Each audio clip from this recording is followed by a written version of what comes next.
Alright, I'm back with another unboxing. And if you read the title, you know what this is. And I'm very excited for it, so let's open it. I do not want to cut the box for the smoke alarm.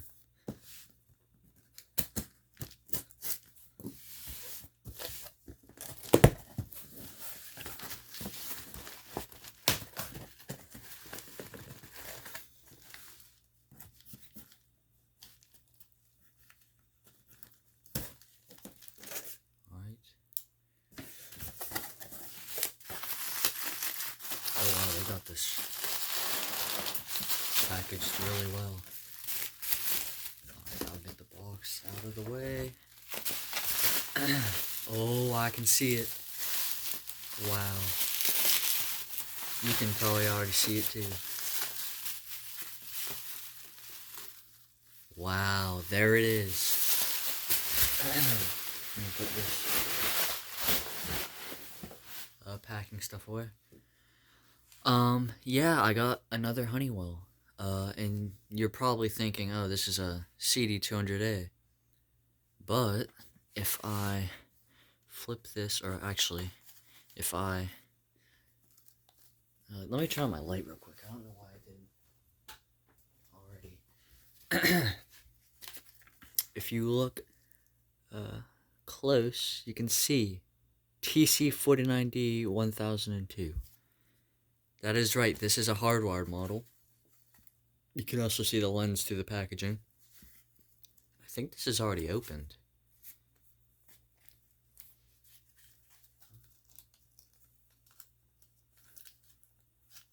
Okay. I'm gonna open this off camera because I really want to keep this box. And it'll probably take me like half an hour to get this out. So yeah, I'll be back in a second. Alright, it was actually way easier than I thought. It has the same style as the TC49As do. And this also has a sticker on it, but anyhow, let me get it out of the packaging. I am super excited for this. My hands are shaking. Here's the manual. Wow! Look at that manual. That is cool. Okay, I'll show you that in a second. Wow, if my hands will stop shaking. Lifetime ownership warranty. 25,000 to 100,000 full life ownership guarantee. Wonder if I can get that. But anyhow, let's get this. Okay, this is a little harder than I originally thought it would be. Okay, here. Alright, that was a little more difficult than I thought, but here's the packaging. I'm gonna try and keep this. But here is the unit. It's a little yellowed, but not too bad. And you can see the lens. Very nice lens. The button, which is just as satisfying as I could have imagined. I'd honestly say almost as satisfying as the GE buttons. And then if, of course you guys have heard of the TC49Ds most likely. This one's actually a slightly different variation than what you would have seen. The ones that you guys have most likely seen are the 1028s, which have interconnecting capabilities, which is like a brown wire with like a pair of 3 wires, I think, a brown and yellow or something, and something else. And this one does not have that. This is a standalone unit. I am actually, I believe I am the only collector to have one of these. So, yeah, that's why I'm so excited about it. So let's open up the cover. How do you open this? Oh, push. Okay.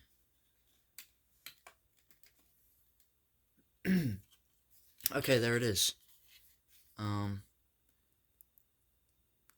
The same as, basically, exactly the same as the 1028s that we've seen, except it doesn't have interconnecting capabilities.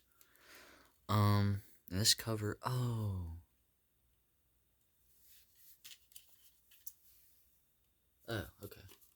Sorry, I thought the cover tab broke, but it turns out it just popped off. And okay. Sorry. So yeah, it has the Kabishi CLB27. Ignore that, that's my heater. The cool later sensing chamber that these used. And then the transformer with this cool cover. And then this here is the cover interlock switch, so if you open it, you won't get shocked. Making sure that that cover latches on. Okay. And then you can see the red LED. Oh my gosh, this is so cool. And then if I... Okay, so it says, it has the model right there. TC49D 1002, 120 volts, 60 hertz, 2.5 W watts, I think. Model 3. And then if I show you the label up here, which is kind of falling off. If I can get a good grip on this, don't want to drop it. Pause if you want to read that.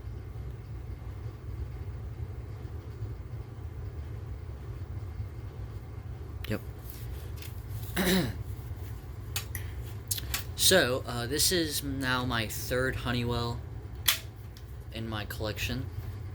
And I'll be honest, probably my favorite now. Of course, I have the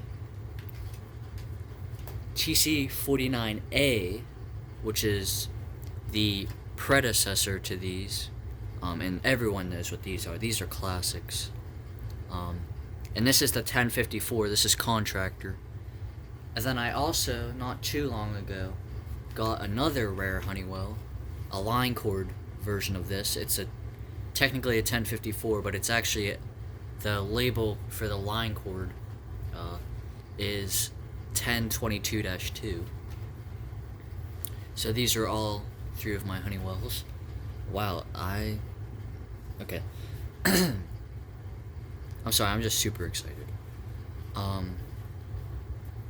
So yeah, and they also had a line cord version of this. They had two line cord versions of this. The CD300, which was line cord with battery backup, and it had black text. And then they also just had a line cord only version without battery backup, which is a CD100. And there is one person known to own that, and that is Dan Driga, I think is how you pronounce his name. Or otherwise, his YouTube channel is Federal 3T22. Not the Siren, that's just his channel name. And then of course they had the CD200A, which I'm on the hunt for. That's another reason I got this. Which was the much more common, yet still hard to find, battery-powered version of this. And then they also had the CD400A, which was the escape light variant, which is very rare. I think we've only seen 4 of those. One not too long ago in a house, one in an advertisement or commercial, and then the 2 other are in the hands of fire departments. So yeah. Anyhow, this is very cool, and I will now show you the manual. And yes, I will be testing this, by the way. That's not the thing. So here is the very cool manual. Smoke and fire detector, line voltage, model TC49D. Very small manual, honestly. I want to see if it has any of the other models displayed. So this is okay. Pause if you want to read any of this.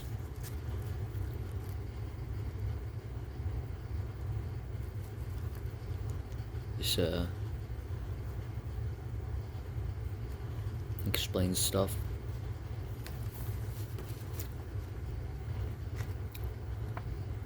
Like I said, pause if you want to read. Oh,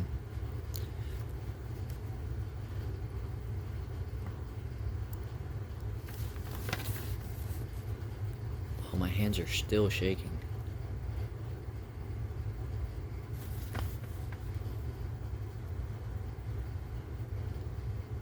And that is a escape planner. Shows you how to escape.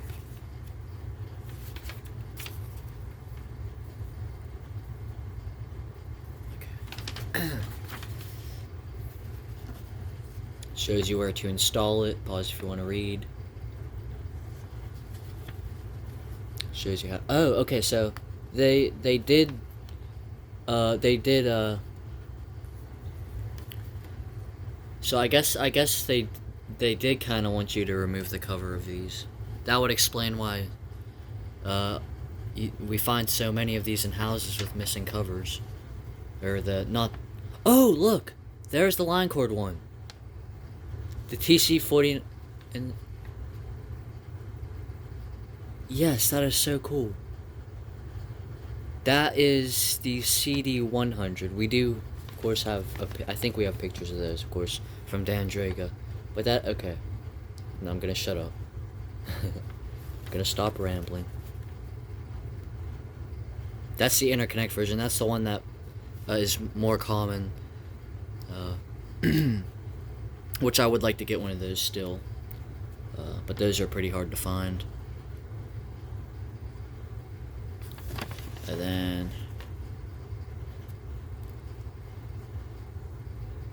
also this would kind of explain why the covers fall off so easily. Alright, so that was the manual. I don't show manuals that much, but since this is, I believe, the first one in collector's hands, I might as well show it. Oh, but yeah, this uses a way different design than earlier Honeywells, of course. It's really thick. That's probably like 2 inches or so, maybe 3 thick. Press the button there. Okay. Now, there is the back. It uses push-in terminals, which I find pretty sketchy, but I'm still gonna. Oh. Okay. I'm gonna see if I can hook this up. If I don't think it's safe, then I'm not gonna attempt it. Of course, I will eventually try and hook this up, but yeah, I'll be right back. Alright, unfortunately, after like 20 minutes, not 20 minutes, like 10 minutes of messing around with wiring, trying to get it to go in there, it just wouldn't. I don't have any solid copper wire. That's what it wants. That's what's best used for this. Because it's got like a little mechanism that when you push down on it, it'll like slide in. It's weird, but like it would have to be solid because this kind of wire just, will it focus? Just folds really easily. Of course, if I can get this thing hooked up, of course I'll make a video on testing it. It's really unfortunate that I can't in this video, but it's still cool.